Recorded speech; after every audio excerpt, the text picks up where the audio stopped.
Guys, it's Raganomon here, and I just wanted to do a video covering the new patch notes for Apex Legends Season 9, or Apex Legends Legacy, which I think they're going with now.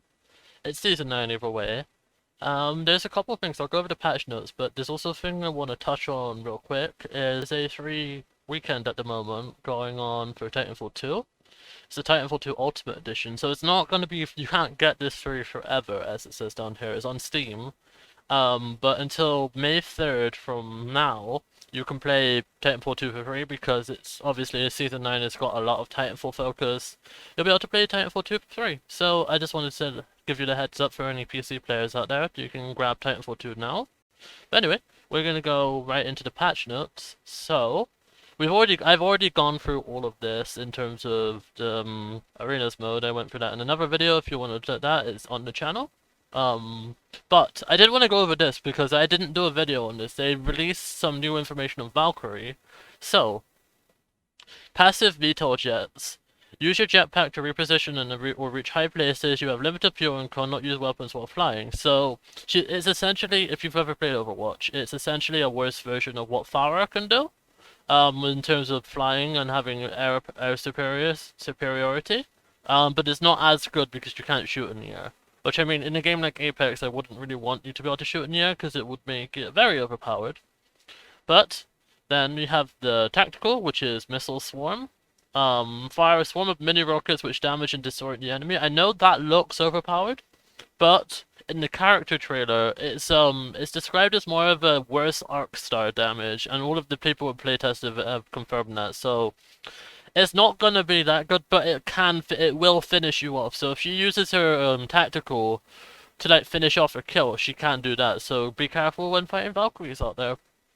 Um, Going into her ultimate, we have Skyward Dive. Take to the skies to reposition a long distance across the map. Your squad mates can join. So this is really good for going into battles, but also getting out of battles. So if you really want to play rush, you can just rush down the other squad and fly in on them and just drop on them down behind them. But also, I've heard that she's very slow and she's very loud. So it's going to be hard to get the sneak attack. You're going to be able to hear Valkyrie coming. I'd advise using headsets. You always use headsets when you're playing Apex. Just so you can hear her coming, because apparently she is very loud. And then obviously she goes into the recon class, so she can scan survey beacons like Bloodhound and Crypto can, which is nice. Moving in, this was shown in the gameplay trailer. The Boex sword, pronounced Bocek. Compound bow is a precision marksman weapon that rewards skill and confident hand. Holding down fire will draw the bow over a short time, increasing the power of the shot. With a maximum power giving optimal damage and projectile speed, repeatedly firing the bowcheck will, right as it reaches max power, provides the best sustained damage. The bowcheck uses a new ammo type arrows, which are unique to this weapon, but arrows are more rare to find on the battlefield, but fired arrows will stick to surfaces and remain in the world, so pick back up and reuse. The 1x H-Glow Classic, Hollow Sight, 2x H-Glow, 1x2 Variable, and 3x H-Glow will all be equipped to the bowcheck. Could also be further modified with 2 new hop-up slots, the Shatter Caps and the Deadine's Tempo, so one gives you a shotgun, and one gives you better accuracy, I'm guessing. This was covered in the gameplay trailer. I know the Shatter Caps is it splits the arrow and it essentially gives you a shotgun arrow. I can't exactly remember what the other one does, but you can have both of them at the same time. I'm assuming you can toggle between the two of them as well. So then this is a better look at the changes to Olympus. It's a very interesting update. So a fleet of mysterious ships have made their way to Olympus and brought with them otherworldly parasitic plant that has begun to take root along the surface. The lead ship, the Icarus, has docked with the city and changed the landscape for good. Fight through the claustrophobic halls of the ghost ship, search corpses for a mysterious keycard, and walk away with the last standing. Read our latest map update blog to get details and look at the changes to Olympus. Okay, so I'm glad they didn't blow up Olympus, because obviously that would change the skybox, that would change the whole color scheme of the map, which it seems they set it at nighttime now. I don't remember Olympus being set at nighttime before, but I just like the colors on Olympus and I didn't really want that to change, and I'm glad that they didn't blow it up like they have done with the other two maps. So this is huge. This is amazing. This is something I've been asking for a very long time in the game, and this is something that so many other people have been asking for in the game. Because whenever you drop in, if somebody drops on like a purple body shield, you're instantly at a disadvantage. This just gives you the extra chance to fight back. Essentially, it removes the whole drop and come panic because you're starting off with a kit. There's no gun included, which is good. I didn't want that. I just wanted the basic kit so you knew that going into a fight, if you grab a gun, everybody's on an equal playing field, or even if they grab a better body shield, then you're good. But this also is removing the white helmet, the white knockdown shield, and the white shield from the loot pool, which means that more rarer stuff is going to become more abundant, which is good, because it's better for late game building, which I'm happy about. So, yeah, there's the dev note there. If you want to read that, then by all means, but I've essentially just broken down what they've said in there. Emotes. I'm just gonna let this play so you can see some of the emotes, which I have not seen some of these, so it's gonna be interesting. I like that one. How many different ones do they show? They got that one, then you got fuses. Oh, of course he does that. Yeah, that's essentially what he does in the season 8 launch trailer. Arthur. Oh, you let. I, I love that. On the arm, buddy. I like these. These just add more flair to the characters. That's all they do, and I really do like adding more because even emotes can tell a character's story by how they react to what they do in the emote. And that's just further playing into Crypto's all the meme Crypto's playing on a Nintendo Switch, and then this is the last one. Not but the Nessie. I love so much that they've just given Watson this affinity with Nessie. So. The way they've done this, also that's something I'm quite excited about. So, introducing emotes. Every legend will have one emote unlocked at launch, and additional emotes can be obtained through Apex Backcourt by crafting them. Equip your emotes with the emote whale and flex away. It's great fun to show them off to squad mates in the starting of arenas, or of course you have to use them in the winner's podium. Oh, you can. Now since emotes kick your camera back into a third-person view, we know some folks already know thinking about corner peeking, competitive integrity is still paramount, so any of this that your character couldn't see in first person view would not be shown when you're in third person view. Oh my god, they've okay, just to draw some parallels, their Destiny has had emotes since it's launched, and they've never been able to think of a way how to get rid of three peeking. Um but fucking Respawn come out here and they just do it right off the bat. They instantly know what to do with it. This video shows the anti-peek feature working on a purple dummy behind the rock without it. Pathfinder would be able to see the third person angle to gain knowledge that he shouldn't have.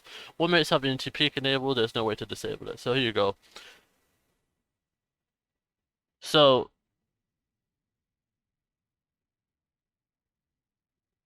so it yeah, that's good. I like that. I don't know how they've managed to do that, but that's impressive.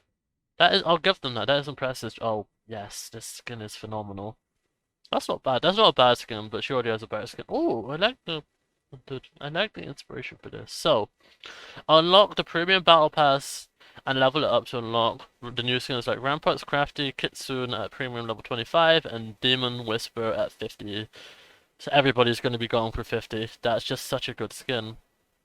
Finally, the patch notes. What you all probably came here for. I'm sorry it took a little bit to get here, but low profile. No, low profile no longer exists. This trait has been removed from Wraith, Lifeline, and Watson. After a successful experiment with Wraith's hitboxes, we are now confident we can solve the balance issues between the smaller and larger legends. Through changes to their kits and hitboxes, it's finally time for low profile to go the way of the dodo. Sorry, dodos. So this is good. This is good because Lifeline is getting, and as you can see, she's the first one up. I'm going to talk about that in a second. But Wraith has had so many issues with low profile because obviously you take more damage with low profile. So it's going to be interesting. I always saw Watson as a candidate for what Gibby and Caustic have because obviously she fits into the tank class classification. So fortified. I always thought she should have fortified, but I guess not. But it's good that they're removing low profile from all these because they will make these characters so much easier to play because you won't die as fast. Anyway, moving into Lifeline. So, combat revive. This is something that the community has been so up in arms about, and I'm right there with them. But, there is some hope here. So, no longer deploys a shield. Okay, yeah, that's not the best thing, but can now revive 2 players at the same time. Okay. Can now cancel an active revive in progress to allow your teammates to defend themselves with their knockdown shield. Those 2 buffs, I don't think they quite make up for the shield, but she has instant res, remember. She still has the tap res. There's no cooldown on that still. They've not taken away the cooldown. So you can essentially, if you're able to, you can then tactical revive. It's basically encouraging her to be used more tactical and not to spam her, which is essentially another way of giving her a cooldown. But I will play this and I will see how this plays out because I'm actually curious to see how this plays out. Um, I was just gonna drop her going into season 9 or Legacy, but I'm willing to give this the benefit of the doubt and see how good it is or how bad it is. But yeah, for now I can't really speak on it because I've not seen it in action. Now Doc's getting a buff. Heal rate increased from 5 HP to 8 HP per second. Deployment rate before healing begins reduced by roughly 33%. So, I mean, that's not really gonna make a huge difference, but it's there. It's a nice change. And this care package, her ultimate is still so useless because it's essentially a self-destruct button. Because it tells everybody on the map where you are. So, cooldown reduced from 6 minutes to 5 minutes. Okay, nobody cares.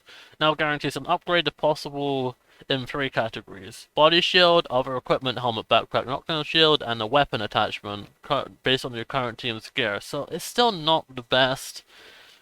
I just think she should have a different ultimate altogether. She needs to rework from the bottom up, but it's there, I guess. So what did they have to say about it? Lifeline's kit was not in a particularly healthy place. That's debatable. The passive shield was extremely strong to the point of frustration, while her tactical and ultimate seemed like they were becoming more and more obsolete. They still are obsolete, Respawn. These changes are aimed to redistribute the power differential between all of her abilities. They really didn't. Making Dock and Care Package more powerful, which you didn't, while tamping down on the highly binary and situational combat revive, which was basically what made her character, but you know, I don't agree with these changes. I mean, like I said, I'll give the combat revive a try, but buffing Dock doesn't really do anything for her, and buffing the care package also does nothing for her because she'll just die when the care package comes down. Anyway, enough about me ranting about my main being completely ruined. Octane. Stim reduced cooldown between from between stims from 4 seconds to 1 second, increase health cost from 20 to... You gotta be more careful, but you get the stim more often, but you gotta be careful with using it. And now increase the bullet spread while in the air and shooting on the low launchpad trajectory, so that kind of balances out when you're trying to... So when you're going in for a rush, that kind of balances them out a bit. This next one is what I've been interested in as well. Also, that's really nice. Look, Burgerless Breath Friend can now run and slide at full speed while aiming the bracelet. That's really nice. And while the bracelet is in the air, Lobo can no longer be slowed after translocating. Ooh. Fixed a lot of bugs that caused bracelet tosses failed. Not all of them. That's Black Bucket Book Key is now 3 minutes instead of 90 seconds. Or 2 minutes instead of 90 seconds, sorry. That's fine. I mean, I'm curious to see how this buff is gonna work out. I'm hoping it makes it better. I was hoping they got rid of the delay after translocating, but I think that that's what they've done. No longer slowed, so I'll have to see how it plays out, honestly. Obviously, I've not been able to play any of these. I've not in any way been invited to play any of these, so I'm just reacting to these as they come out. Horizon. Gravity lift reduced speed by 30%, reduced slide-to-slide acceleration, limited the time you can sit at the top of the gravity lift to 2 seconds, increased cooldown from 15 to 20 seconds. Horizon energies will now get zapped by Watson pylons. Ooh, that's quite a big buff to Watson as well. That's kind of like a back end buff to Watson I quite like. Obviously, Horizon needed to be nerfed a lot. She was running the meta in Season 8 and in Season 7 for that matter. Fuse, they buffed him, I believe. Fuse can now has 2 stacks of Knuckle Cluster and gets it every 20 seconds. So, yeah, that's gonna make him a little bit more annoying, but that's fine. Bangalore got a buff in the sense that her smoke is thickened, so you're going to be needing to run that Digithreat if you're ever encountering a bloodhound. No longer receives assists from IO to all fathers. Wait, so hold on, I want to read the dev note on this because I'm not quite getting this. So, Bloodhound's plan is strong, but the goal of changing this in particular is to reconsider assets and their implications for the ranked points. There is enough intrinsic value in sonar scans and slippery slope to consider crediting assists from other non-damaging abilities. Crypto a remaining exception. The active nature of Crypto's drone scan is notably different from the passive option with Bloodhound. This should encourage Bloodhound players to act on the information they get from the scan to eliminate instances where they might try to snag a quick assist without committing to a fight in the same way that Crypto has. So this may mean Bloodhound is played less in ranked. But there we go. Also, Crypto's getting a buff. Crypto drone can now scan open care packages, can no longer use his drone to hijack a respawn beacon that's already in use. I didn't know he could do that. Oh, I didn't know I honestly didn't know he could do that. That's interesting. So, weapon updates. So, the G7 and 3030 are currently in the assault rifle weapon category, but they are a bit strange in that category due to their firing style and some of the handling issues. Similarly, the triple take felt a little out of place in the sniper category. With the introduction of the Bocek bow, we felt that it's a good time to introduce new weapons category marksman weapons, which will include the G7, 3030, triple take, and Bocek. Weapons in this category are precision weapons that are almost effective to up to medium long range.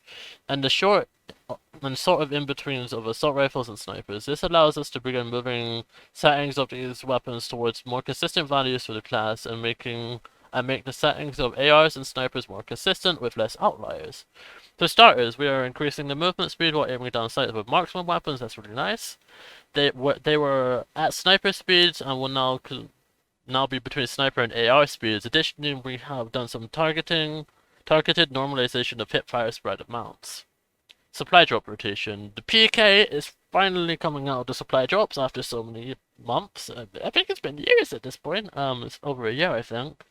And the triple take is going into the care packages. So, crate weapon drop rates. Since we are changing a shotgun with a marksman weapon, now is a good time to rebalance the drop rates of crate weapons. The crate will now spawn less often in the early game and more in the mid to late more in the mid game to better accommodate its power. Triple take will be the most common early game crate weapon, while the Prowler being the most prominent will be a late game crate weapon, which is fair enough. Fully kitted rotation. So we got the Bocek, the Wingman, the Hemlock, the R99, and oh fuck, what's that gun called? I'm sure they'll tell me. Anyway, Sentinel. And they're removing the 3030, the R301, no, maybe. Oh no, the Spitfire too! And the Mozambique, oh, that was weapon and the longbow. So, hop-ups. So, Hammerpoint and Skullpiercer are now being vaulted and won't be available, but they're replacing them with the two bow ones. So, Shattercap's fire select targeting toggle between shatter mode and shatter mode rounds split into blast pattern firing on the 3030 and the Bocek. Oh. And then Deadeye's tempo can go on the Sentinel and the Bocek, so then Hammerpoint, yeah. That's fine, that's because they're buffing this, which we'll get onto later. The Peacekeeper. Oh wait, assault rifles, hold on. Reducing the headshot multiplier from assault rifles from 2.0 to 1.75. This was already the case for the Hemlock, so the effective guns of the R301 Flatline and Havoc. That's fine. That's gonna be better on PC, I feel. Because a lot of people click on heads more on PC, because obviously the better targeting. Peacekeeper. It comes with precision choke by default, which can be toggled off. Pellet damage reduced from 10 to 9. Rechamber increased from 0.9 to 1.1. Reload times increased regular from 2.45 to 2.5 from 3. Okay. Pellet spread increase in general and spread when charged from all levels. Okay. Quickly loses charge after leaving ADS, so you can't store up the ADS anymore. Since the Peacekeeper is coming out of the crate, we are bringing many stats back in line with the previous values. We are also reducing its damage potential and bringing the effective damage range a bit, since the precision choke is always available now. So Triple Take obviously going to be getting a buff. As a crate weapon, it will now come with 9 ammo clip and 63 reserve. That's a lot. Fire rate increased from 1.2 to 1.3. Time to charge is 1 second. Retains the charge briefly after leaving ADS, so it got what the Spitfire, the Peacekeeper had. Move speed while aiming down sights has been increased to match other marksman weapons. Faster snipers slower than ARs. Speed while airborne increased and aiming down sights. Okay, so they buffed it a fair bit because obviously it's going in the care package, so it's more rare. So you want it to be better. So I'm fine with that. I don't really use this gun, but we'll see. The Havoc. Increase recoil controllability pattern early in the pattern. This should make up for the reduced headshot multiplier and make it a bit more usable in mid-range fights. Okay, so it's a bit of a buff. Spitfire is too strong at the moment, boasting good damage output with low recoil, making it a bit harder to control early in the pattern, which should give it more time for opponents to fight against. That said, we're prepared to make more changes to the Spitfire if it remains too powerful. It is going to remain too powerful, Respawn, because people know how to control recoil. They'll just sit in the firing range until they understand the new recoil pattern, and then it's just what it was before. So there needs to be more changes to the Spitfire, I feel. But anyway, moving on. 30-30. Increased leg damage multiplier to 0.85. Move speed while aiming down sights has been increased to match other marksman weapons. Faster than snipers, slower than ARs. Okay. Because it's a marksman weapon, it got those changes. And then the same applies to the G7 Scout because obviously it moved into the marksman category. Now, the longbow has a better headshot multiplier by 2.15. That's quite good. You might see the longbow a bit more, and you might see the wingman a bit more.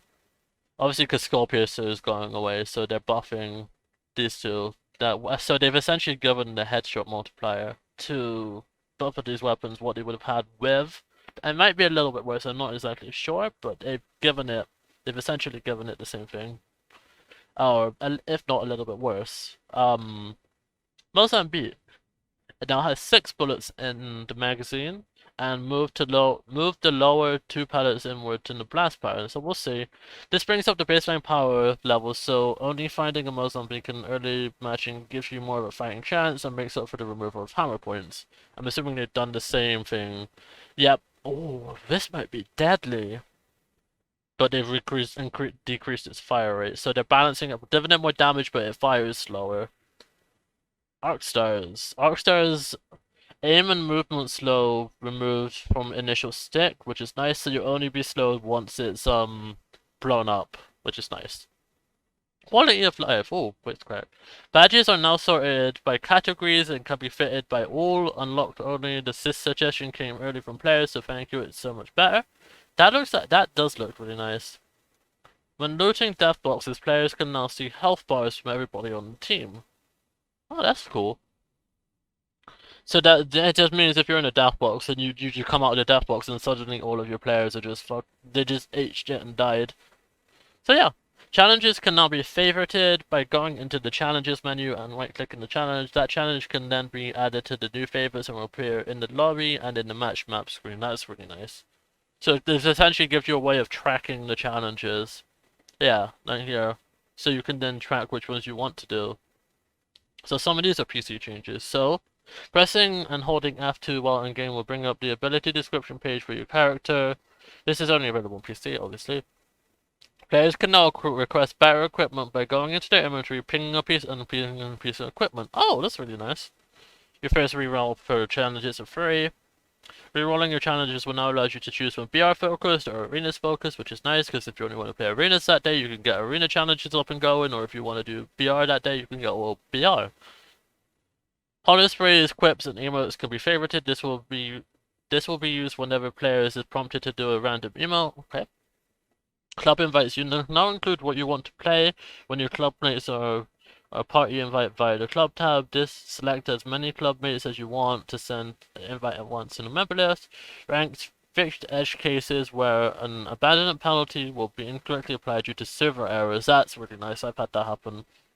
And then flight path adjustments. Remove the edge dropship flight path, prevent matches where large portions of the map receive little to no traffic. These screenshots from before and afterwards of the possible pipelines in Kings Canyon. Okay, I'm not really understanding that. So I'm oh, okay, so whereas all of this and this didn't really get much play, they're thinking that this is going to get more play now. So moving in, there's bug fixes which I won't go through, but ring update. We're now continuing to work from Fright Night update to improve the match pacing towards the end of game. We're slowing down the ring closing speed of the late game ring. Rings allows you more time to fight and maneuver your way into the ring. We're also reducing the waiting time for rings from rings 4 to 6 to start to close. Ring 4 reducing from 2 minutes to 1 minute 45. 33 seconds to 40 seconds. Or sorry, 30 seconds to... Oh yeah. Ring 5 shrink speed reduced from 20 seconds to climb close to 40 seconds. Ring 6 speed shrink time from reduced from 1 minute 30 to 1 minute. And ring 6 shrink speed reduced from 140 to 2 minutes. Okay. So I don't know how much this is going to make a difference, but it'll be interesting to see how much this makes a difference. Yeah, so that was the legacy patch notes and some of the things that are going to be changing. I'm really curious to see how these are going to play out. Like I said, the Lifeline, I'm mixed on at the moment. I'll have to see how it plays out to then properly judge it, but we'll have to see.